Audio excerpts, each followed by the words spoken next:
materi pada malam hari ini.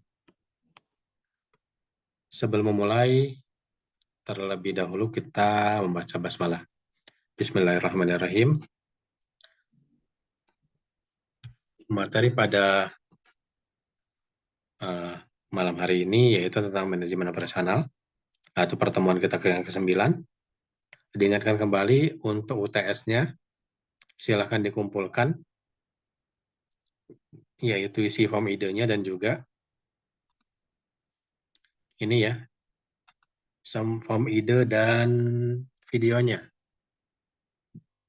Bu Farida juga sudah mengumpulkan, tapi hanya baru form idenya saja. Belum, videonya belum. Selain itu belum ada yang mengumpulkan. Oke, di sini manajemen operasional ini tentunya berkaitan dengan operasional suatu perusahaan di sini. Jadi di sini intinya adalah pengelolaan operasional perusahaan, baik dari atas sampai dengan ke bawah. Gitu. Dicontohkan di sini bahwa aktivitasnya di sini itu merupakan bagian dari operasional perusahaan. Aktivitas produksi merupakan operasional perusahaan juga. Gitu. Makanya untuk membuat operasional berjalan, maka dibentuklah suatu standar operasional perusahaan atau SOP namanya, atau SOM, standar operasional manajemen juga. Jadi selain dari operasional, tentunya ada standar manajemennya juga. Di sini manajemen produksi khususnya yaitu berkaitan dengan bagian dari manajemen operasi. Dikarenakan produksi itu, kalau di akuntansi biaya itu disebut dengan departemen atau bagian-bagian dari manajemen operasi. Bagian-bagian kecil dari operasional perusahaan. Itu disebut dengan manajemen produksi. Ini. Untuk produksi dan dengan operasional, jika diartikan, ini baik dari arti, untuk produksi adalah penciptaan produk atau pembuatan produk baru. Sedangkan produksi di sini ya, di sini produksinya juga adalah tentang pengiriman barang untuk operasionalnya. Operasionalnya ini adalah untuk pengiriman barangnya. Kalau produksi berarti hanya sebatas membuat produk saja. Sedangkan operasional itu adalah secara keseluruhan. Dari bahannya masih bahan baku, sampai dengan produk jadi, dan sampai dengan barang itu terkirim kepada konsumennya. Itu. Kalau untuk sasaran ini, dari segi produksi, diperlukan tempat-tempat khusus atau tempat khusus untuk melakukan produksi. Misalnya kalau di di GSI atau Nike itu ada namanya departemen A, departemen B, atau departemen C, dan yang lainnya. Itu merupakan departemen untuk produksi. Ini. Kalau untuk sasarannya, yang operasional ini adalah itu bisa bank, rumah sakit, agen, pabrik, dan yang lainnya. Karena ini akan berkaitan dengan operasional suatu perusahaan di sini sasarannya. Sedangkan di sini ada namanya ruang lingkup. Kalau untuk ruang lingkupnya, tentunya produksi terkait dengan aspek produksi. Kalau operasional, yaitu terkait dengan kegiatan bisnis reguler. Gitu. Dari segi tujuan, kalau produksi itu tentunya menghasilkan barang.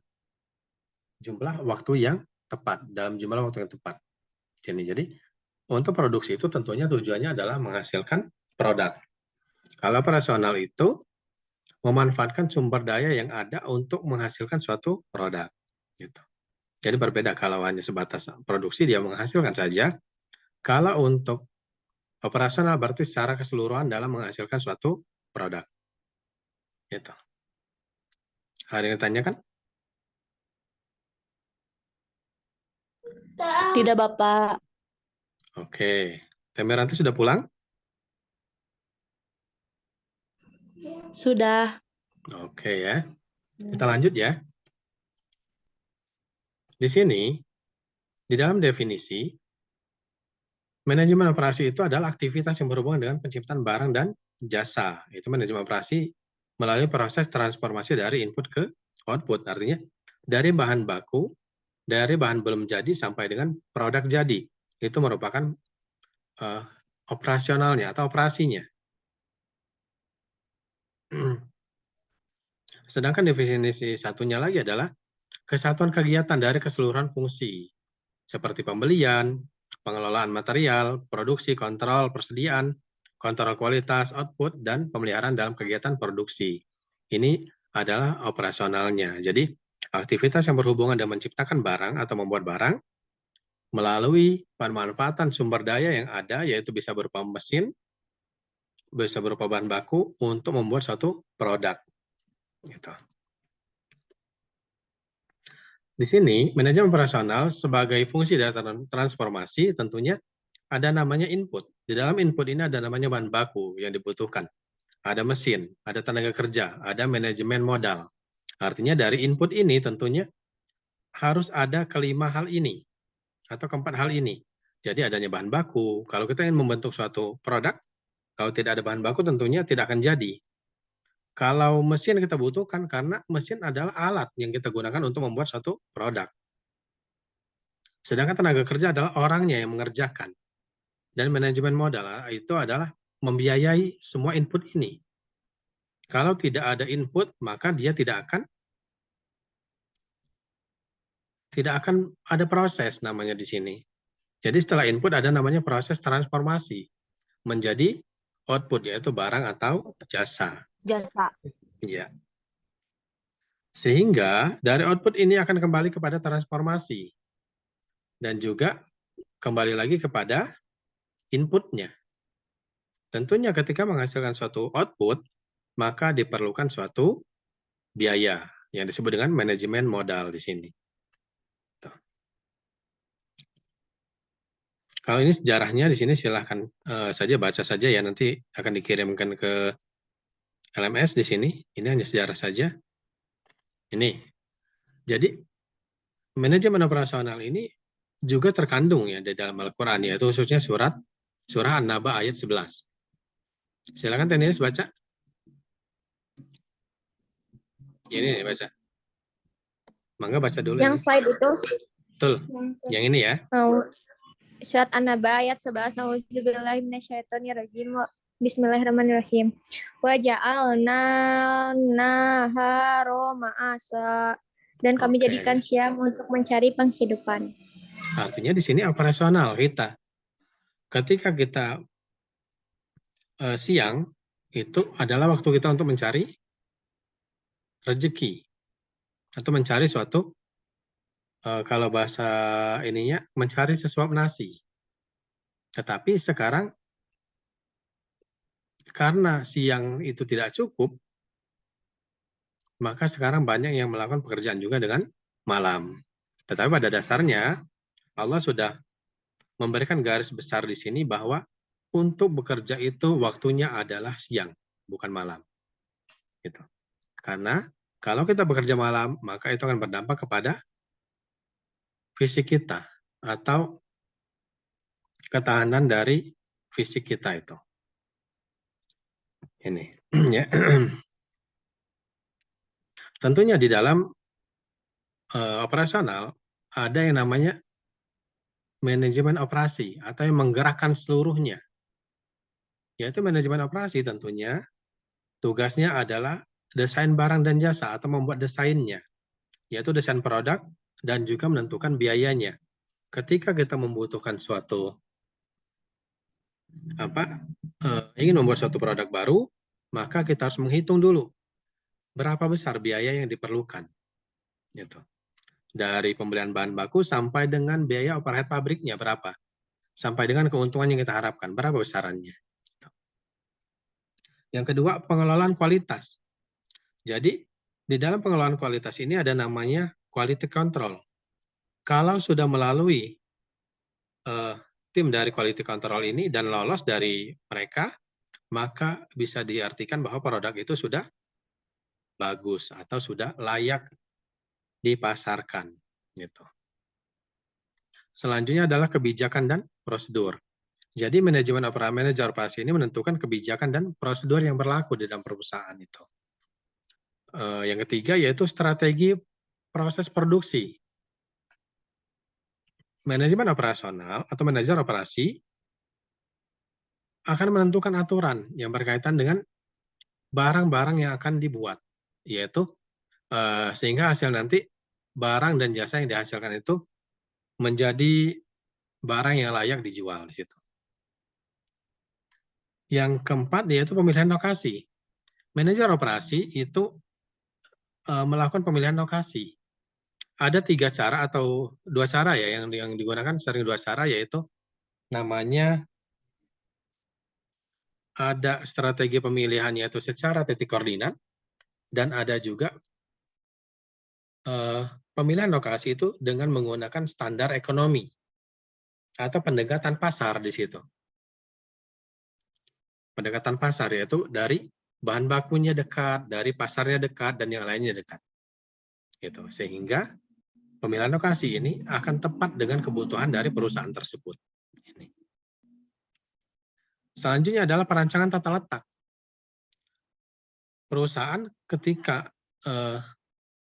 mempekerjakan orang, tentunya tugas dari manajer operasi ini untuk membuat atau menyusun tata letaknya. Tata letak baik dari meja, dari kursinya seperti apa, misalkan menghadap kemana, itu bagian dari rancangan seorang manajer operasi.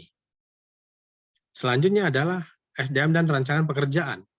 Ketika kita memerlukan atau adanya kebutuhan dari SDM ini, tentunya seorang manajer operasi akan menilai apa saja SDM yang akan diperlukan, yaitu baik berupa misalnya pekerjaannya adalah dari bawah atau middle manager atau top manager yang diperlukan. Itu adalah bagian dari manajer operasi di sini. Selanjutnya adalah manajemen rantai pasokan. Jadi seorang manajer operasi ini tentunya akan menentukan rantai pasokan seperti apa atau supply-nya. Supply dan demand-nya seperti apa. Ada permintaan, ada supply-nya. Tentunya menentukan apa yang dibeli dan syarat dari siapa. Artinya kita harus menentukan supplier-nya siapa saja di sini. Sampai dengan ke tangan konsumen. Jadi di dalam manajemen rantai pasokan ini ada 3 hal yang harus bekerja sama atau berkolaborasi. Yaitu yang pertama adalah supplier atau penyedia bahan bakunya. Yang kedua adalah perusahaan produksinya. Dan yang ketiga adalah ekspedisinya atau yang mengirimnya. Itu harus berkolaborasi ketiga-tiganya. Kalau salah satunya tidak ada, maka dampaknya akan lumayan berpengaruh kepada perusahaan. Selanjutnya ada persediaan. Di sini dalam persediaan ini berupa keputusan pemesanan, penyediaan persediaan dan kapabilitas pemasok. Artinya di sini kita harus keputusan pemesanan ini seperti apa. Misalkan ada pesanan yang banyak, sedangkan operasional kita masih berjalan, maka solusi-solusinya harus kita sediakan di sini. Misalkan ketika kita memproduksinya 5.000 sehari, ketika ada pesanan yang dalam jumlah yang besar, misalnya 100.000 dalam per bulan, maka itu boleh kita lakukan keputusan-keputusan yang lainnya di situ. Selanjutnya adalah penjadwalan, yaitu menentukan jika waktu pendek menengah. Artinya di sini adalah permintaan dari pelanggan. Jadwal ini tentunya kita susun. Tidak mungkin kalau misalnya kita orang yang pertama beli, kita jadikan dia urutan terakhir untuk mendapatkan produknya. Tetapi di sini ketika kita ingin melayani permintaan pelanggan, maka otomatis pelanggan yang pertama itu akan mendapatkan pelayanan yang pertama di situ. Dan yang terakhir pun akan mendapatkan yang terakhir di situ. Yang selanjutnya adalah pemeliharaan. Pemeliharaan ini tentunya tugas dari seorang manajer operasi atau operasional. Manajer operasional. Jadi tugasnya adalah ketika barang itu dibuat, maka harus memenuhi standar yang telah ditentukan. Dan yang terakhir adalah kualitasnya terjaga di sini. Ada pertanyaan dulu?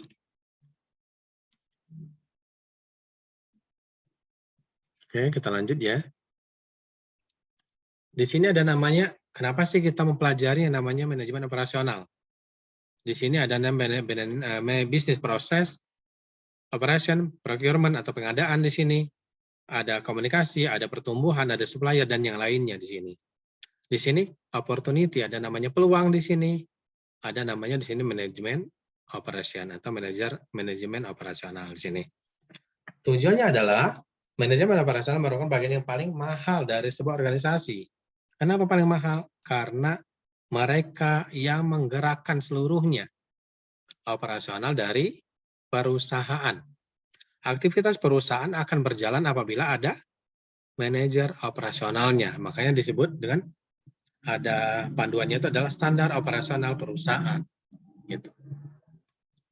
Selanjutnya adalah untuk mengetahui bagaimana orang mengatur diri mereka sendiri. Karena kita sudah tentukan atau tetapkan SOP-nya, maka kita harus tunduk dengan SOP tersebut. Artinya di sana kita harus menyesuaikan dengan aturan-aturan yang sudah dibuat ini. Selanjutnya adalah untuk mempelajari bagaimana barang dan jasa itu dihasilkan. Artinya dalam menghasilkan suatu produk itu ada namanya proses. Dari proses itulah kita tahu bagaimana suatu produk itu dihasilkan.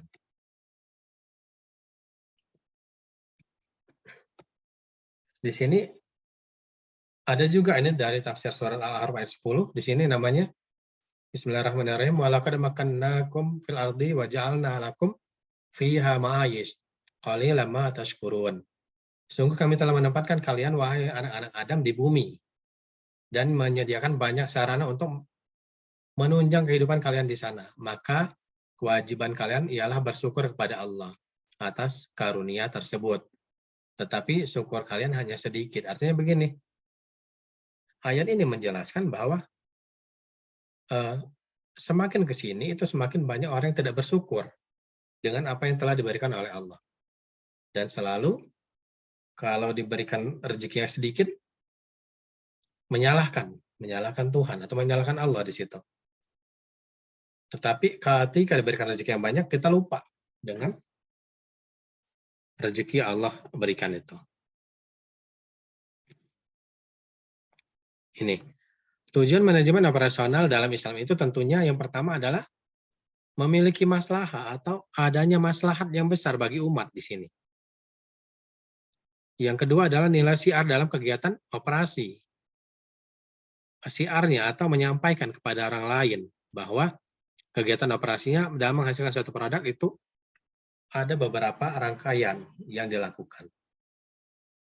Yang ketiga yaitu tampilan produk sesuai dengan syariah atau sesuai dengan aturan Islam, sesuai dengan halal kalau di kita ya.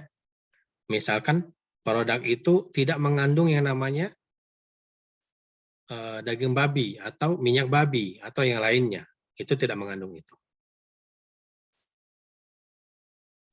Selanjutnya adalah dijelaskan juga bahwa di sini ayatnya fakulu mimma razaqakumullah halalan thayyiban washkuru ni'matallah in kuntum iyyahu ta'budun. Di sini Allah memerintahkan kita untuk makan yang halal lagi baik. Kenapa makan halal lagi baik di sini? Makanan yang halal itu ada yang belum tentu baik. Misalkan kita makan kekenyangan, itu merupakan makanannya halal tapi tidak baik. Karena akan menimbulkan badan kita tidak enak di situ. Di sini yang halal lagi baik itu adalah halal tetapi kebutuhan di tubuh kita sesuai dengan porsinya. Maka di situ akan mendatangkan kebaikan bagi tubuh kita. Jadi ayat ini menjelaskan bahwa kita itu harus bersyukur kepada nikmat-nikmat yang telah diberikan oleh Allah. Dan hanya kepadanya kita harus menyembah.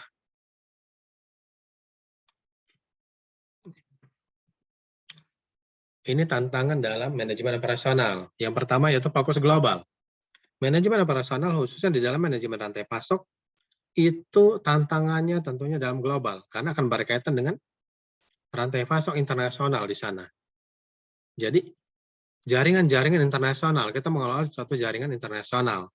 Misalkan kita bekerja sama dengan perusahaan asing, itu merupakan rantai pasok internasional atau jaringan internasional di sana. Kedua, aliansi. Kalau fokus global tadi berarti fokus dunia itu kemana saja sih, kemana arahnya, gitu. Kita sedang menghadapi yang namanya apa namanya ya, resesi. Untuk resesi tahun 2023. Kabar terbaru pagi tadi, khusus di Karawang itu sudah banyak. Karyawan-karyawan sudah diberhentikan. Nah, jadi bagaimana caranya kita menghadapi itu semua? Jadi jangan sampai ketika resesi, kita tidak dapat berkarya. Jadi ketika resesi, harusnya kita dapat lebih berkarya lagi. Yang kedua adalah aliansi di sini. Aliansi di sini artinya jaringan tadi, jaringan-jaringan yang kita butuhkan. Dengan adanya resesi, tentunya kita harus membangun suatu jaringan. Kalau resesi terjadi kita berdiam diri, maka selamat Anda akan menikmati kebosanan di rumah. Gitu. Tapi kalau misalkan kita resesi, kita beraliansi untuk membangun suatu usaha yang baru, maka kita akan maju di saat itu. Selanjutnya adalah produk ramah lingkungan. Jadi semakin ke sini, produk-produk ini harus produk ramah lingkungan. Contohnya, saat ini dibuat oleh pemerintah itu adalah mobil listrik. Mobil listrik itu adalah tujuannya untuk mengurangi polusi. Artinya di sini produk mobil listrik itu ramah lingkungan, tidak mencemari lingkungan. Sini. Selanjutnya adalah kolaborasi desain. Jadi kita harus melakukan kolaborasi. Misalkan begini, misalkan kita hanya perusahaan pembuat, lalu ada perusahaan lain memberi kepada kita untuk didesain dengan mereka, itu boleh kita lakukan di situ. Selanjutnya adalah custominasi massal, artinya custom berarti secara keseluruhan ya, secara massal di sini. Selanjutnya adalah jaringan internasional di sini ya. Sama tadi ya, rantai pasok internasional, jadi berkaitan dengan jaringan internasional juga.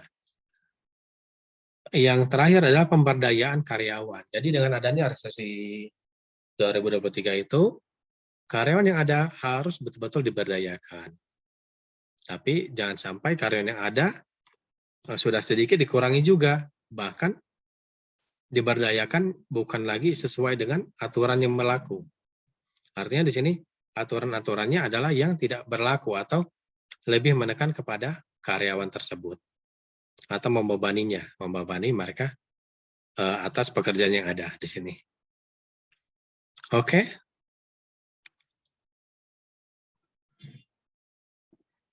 Ada yang tanyakan?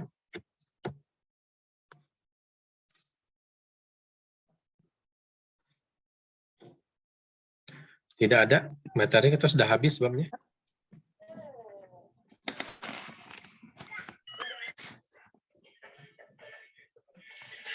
Ada yang tanyakan? Bapak mau bertanya. Ya. Bapak kan katanya PT-PT yang seperti garmen, terus kayak pabrik sepatu kan akhir-akhir ini banyak kurangnya orderan, terus banyak karyawannya itu di PHK. Itu tuh kira-kira masalah dalam kekurangan orderan itu gara-gara apa ya Pak biasanya? Orderan ya. Jadi gini. Iya. Kan orderan itu biasanya tren ya, tren yang berlaku. Di Eropa itu biasanya itu banyak pesanan itu ketika musim dingin. Dan musim dingin itu mereka hanya 3 bulan menggunakan sepatu itu. Yang terjadi saat ini bukan pengurangan sebenarnya.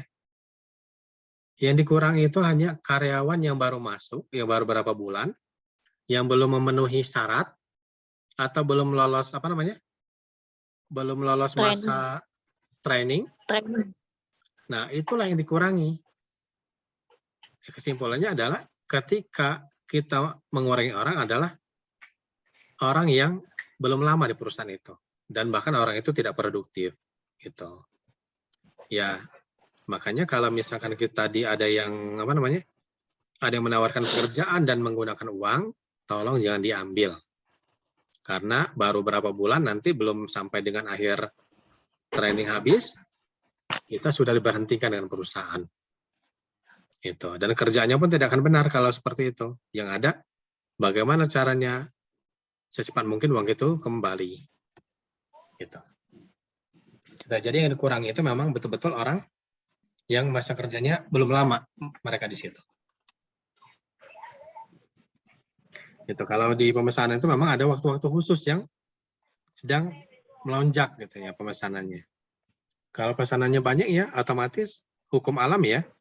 Hukum dalam produksi itu ketika pesanan banyak maka kita harus menambah karyawan. Tapi kalau pesanan sedikit kita harus mengurangi karyawan. Itu sudah hukumnya itunya. Gitu Teh Meranti ya.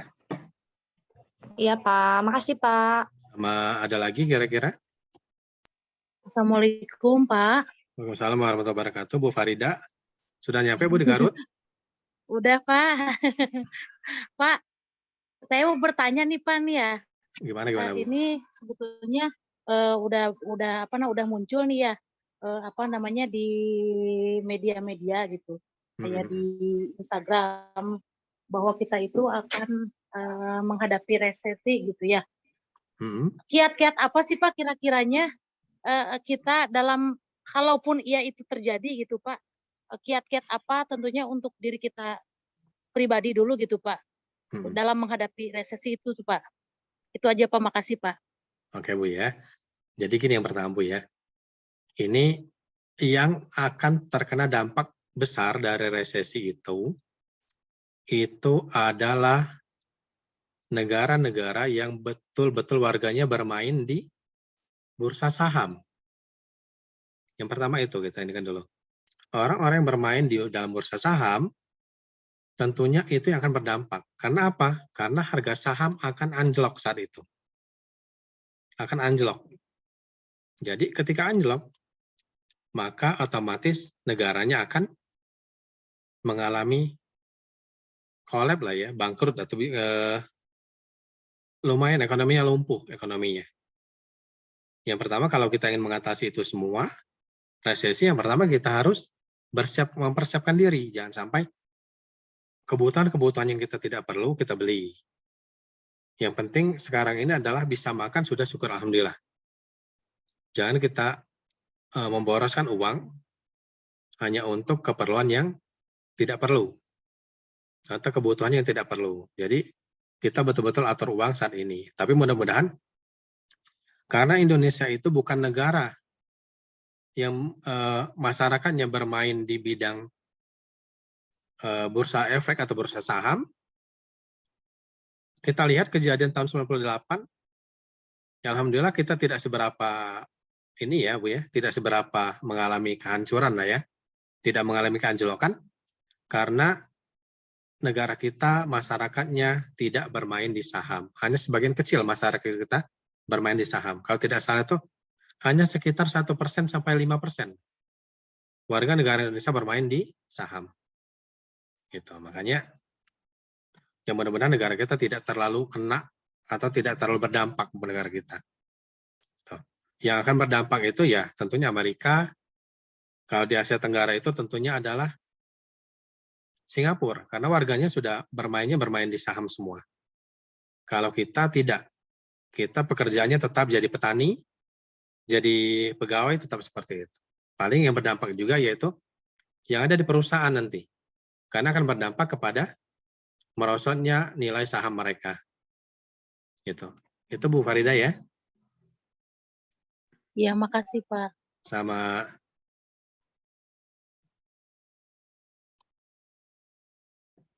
Ada lagi Bapak Ibu, waktunya tinggal 4 menit lagi. Yang terkait resesi itu, gimana cara mencegah biar tidak terjadi resesi? Kalau resesi itu berkaitan dunia, Tan Inis ya. Jadi bukan negara itunya. Resesi itu adalah berkaitan dengan dunia. Artinya di sana menurunnya nilai ekonomi dunia di sana. Itu namanya resesi. Makanya disebut dengan ambang kehancuran. Ambang kehancuran itu berarti ekonomi dunia sedang melemah. Rendahnya pembelian nanti, ya makanya kita jangan boros-boros nanti itunya. Karena akan berdampak kepada rendahnya pembelian nanti di situ. Kita akan lebih menghemat dananya nanti. Uang-uang kita tuh akan lebih kita hemat. Tuh. Kalau 98 itu bukan ini ya, bukan walaupun krisis tapi tidak berdampak kalau ke kita. Ya tadi karena warga kita bukan bermainnya di bursa saham atau di bursa uang. Jadi kalau yang bermainnya tidak ke situ, ya kemungkinan besar tidak akan berdampak terlalu besar. Gitu. Itu tenis ya. Oke, Bapak Ibu ada yang tanyakan lagi akan Teteh? Ini mana Wak gengnya ini? Belum pada ngumpulin tugas ya Bu ya? Belum pada ngumpulin ini. Teh Witriani, video dan itu belum juga ya? Dan, Kalau itunya mah udah, yang form ide belum, yang video. Oke, berarti Tinggal yang yang video. videonya Pak, kelompok kita. Ya Pak. Ya, Ya, yang belum itu mangga wae dikerjakan. ya maaf ya Pak. Oh, nggak apa-apa, santai aja. Soalnya kita teh masih waktu itu teh masih mau bikin video teh masih belum paham mau bikin video apa-apa. Jadi kita ngisinya Google Prom aja gitu. Google Prom-promnya malu. Ya, itu aja apa ide pokoknya, idenya apa, nama PKMK-nya siapa. Yang pertama adalah kenalkan kelompok berapa, idenya apa, latar belakangnya apa, manfaatnya apa, sasarannya kemana, itu aja. Isi videonya. Oh iya Pak. Gitu Nanti ya. dikerjakan. Siap, Pak, siap. Oke. Ada lagi Bapak Ibu, Akang Teteh? Kayak ini masih pada di jalan ini kayaknya. Kemalaman ya. Iya kayaknya Pak. Bu Farida aja ngejar ya, supaya bisa ikut. Oke Bapak Ibu dan Teteh, waktunya sudah mau habis. Baiklah kita tutup saja pembelajaran pada malam hari ini dengan bersama-sama baca hamdalah. Alhamdulillahirrabbilalamin. Wassalamualaikum warahmatullahi wabarakatuh. Waalaikumsalam Waalaikumsalam warahmatullahi wabarakatuh. Saya Bapak Ibu ya. Ya Pak.